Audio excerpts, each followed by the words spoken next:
Hey guys, welcome back to another video. Today we are going to talk about the 5 ways that you can set up crushing tactics against your opponents in your chess games.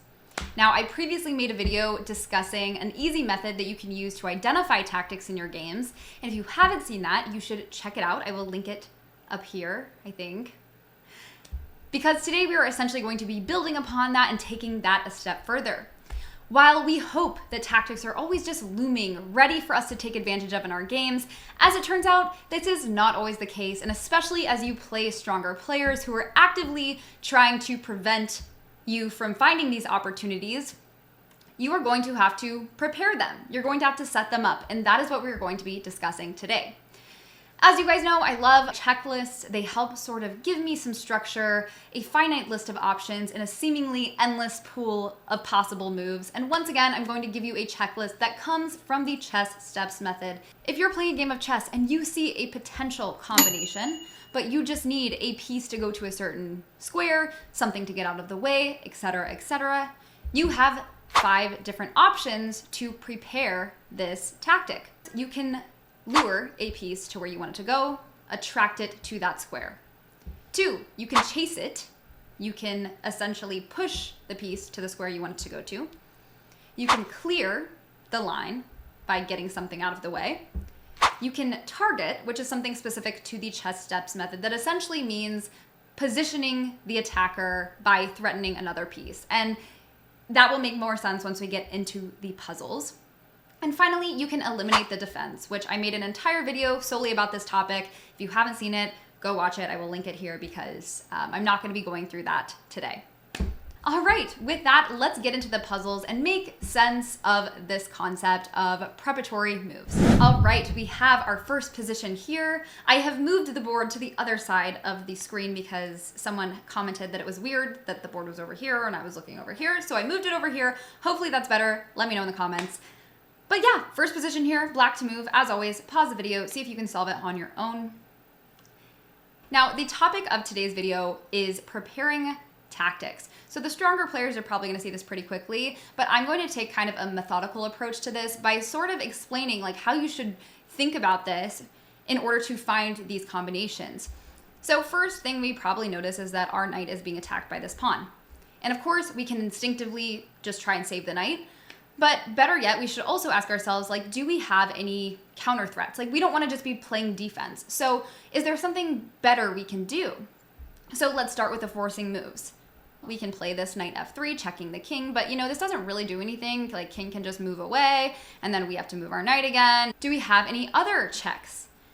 We have this rook d2 move, but at first glance, it just looks like we are losing a rook.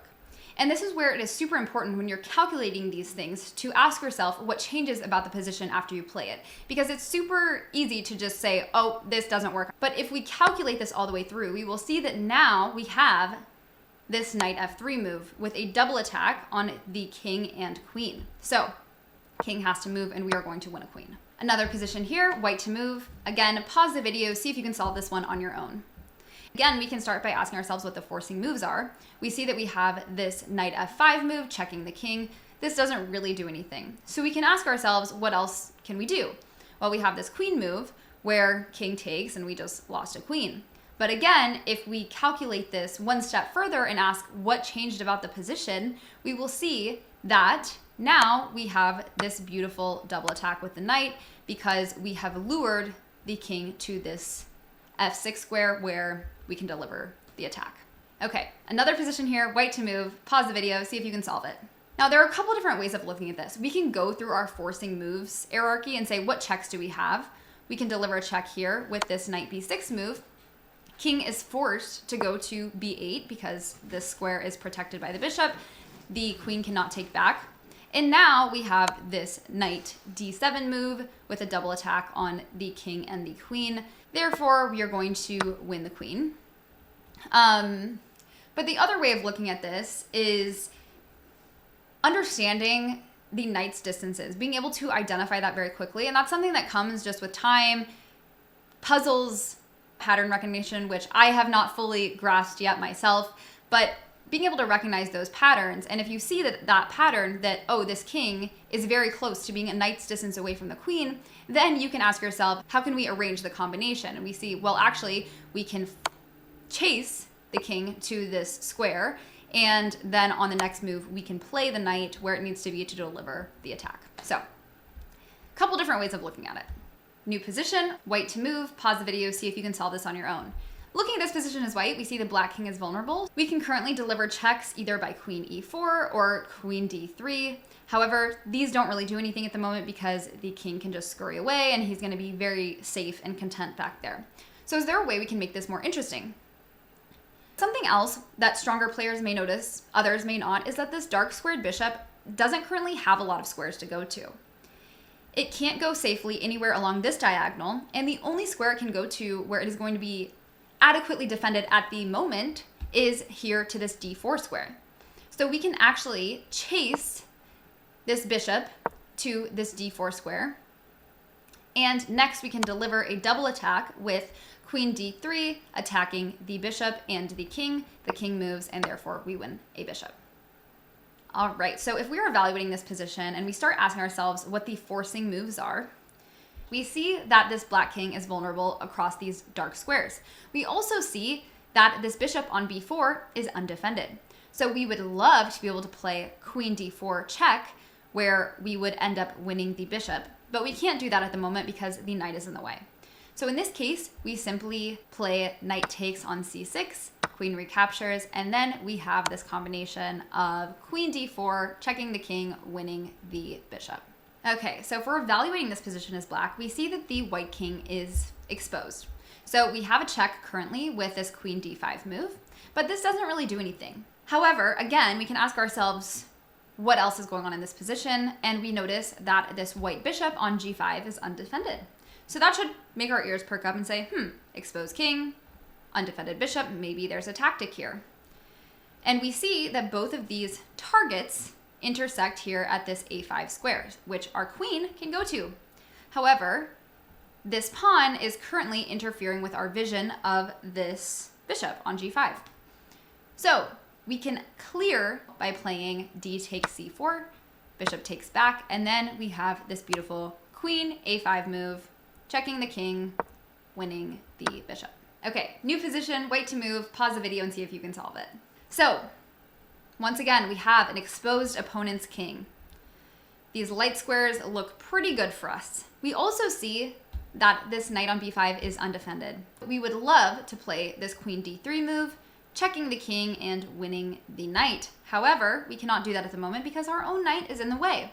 So here we can actually just play knight e3 with an attack on the queen. Queen moves, and now we have this combination where king moves and we win the knight.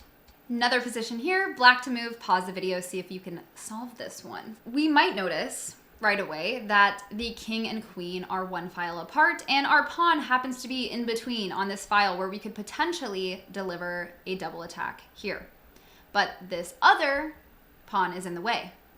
So we can actually clear this line by sacrificing our rook on b7, pawn takes, and then we have c5 on the next move where we are going to win the queen.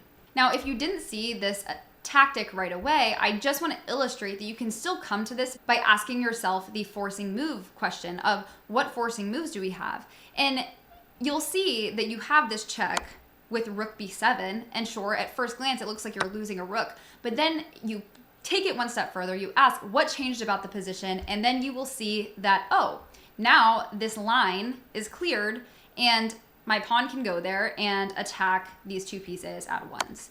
So two ways to come to it, but yeah, rook b7 was the answer to that one. We have another one here. This is going to be using the concept of targeting, which is essentially using a threat to position your attacker in a place where it can deliver the tactic. We see that the black king is vulnerable. It can currently be attacked across this light square diagonal. And we also see that this bishop on c2 and this rook on b8 are undefended. So we can ask ourselves if we can attack multiple of these pieces at once. And we can see that if we could get our queen to a2, this would be a double attack on this bishop and on the king. But the queen can't currently go there. So how can we prepare this tactic? We can play queen a7 attacking this rook. The rook has to move, and then we have queen a2 on the next move, attacking the king and the bishop, therefore winning the bishop. Okay, new position here, white to move. Now, some of us may notice that the black queen and black king are a knight's distance apart. So if we can only put our knight here on e6, it would be a double attack against both of these. However, knight can't currently go there.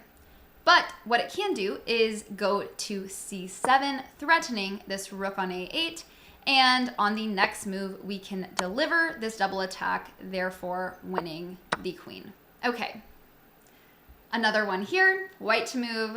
Pause the video, see if you can solve this.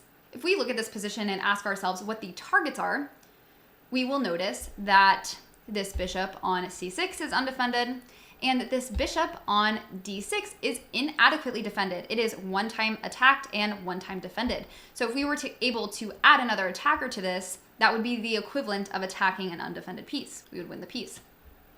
And something else that's interesting is that this dark squared bishop is pointing directly at this g7 square.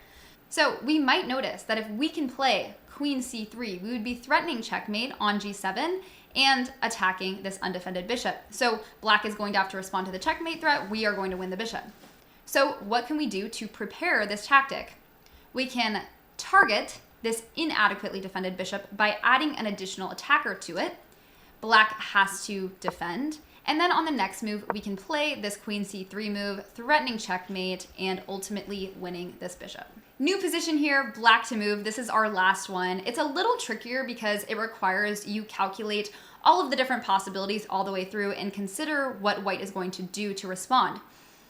Now, again, we can go through and ask ourselves what the targets are. We see that this bishop on c3 is undefended and that this rook on b1 is undefended. Also, king is not very safe. We have a mating threat potentially if we can get our queen onto this g-file. Is there a way that we can threaten checkmate and also win a piece? Let's start by going through all of the different options. We can first ask ourselves, okay, does this queen g6 move work? You can see the engine doesn't like it. We are threatening this rook and also threatening checkmate. However, it is very easy for white to defend simply by playing rook b2, defending this mating square and saving the rook. So that one doesn't quite work. What about queen takes c5 check? We are threatening the bishop and we are delivering a check. So we're going to win the bishop, right? No, because what is white going to do? They're going to defend with the queen and the bishop is protected, this check is blocked, and it's not a great move. What about this queen f3 move? We are attacking the bishop, threatening checkmate. Once again, easy for white to defend. They just play queen c2 and this threat is no longer available and their bishop is defended. So the correct answer here is actually queen e2, threatening checkmate on g2. White's only response here is g3. And now we can deliver this double attack with a check towards the king and attack towards the bishop, and we are going to win the bishop. All right, guys, so those are the 5 ways you can prepare crushing tactics against your opponents. Thank you guys so much for watching this video. I hope it was helpful for you. If it was, please go ahead and give it a thumbs up so I know to make more like this. And if you haven't already subscribed to the channel, please do so. It helps me a lot, and we can all work on getting better at the game of chess together. Thank you guys again so much for watching, and I will see you in the next video.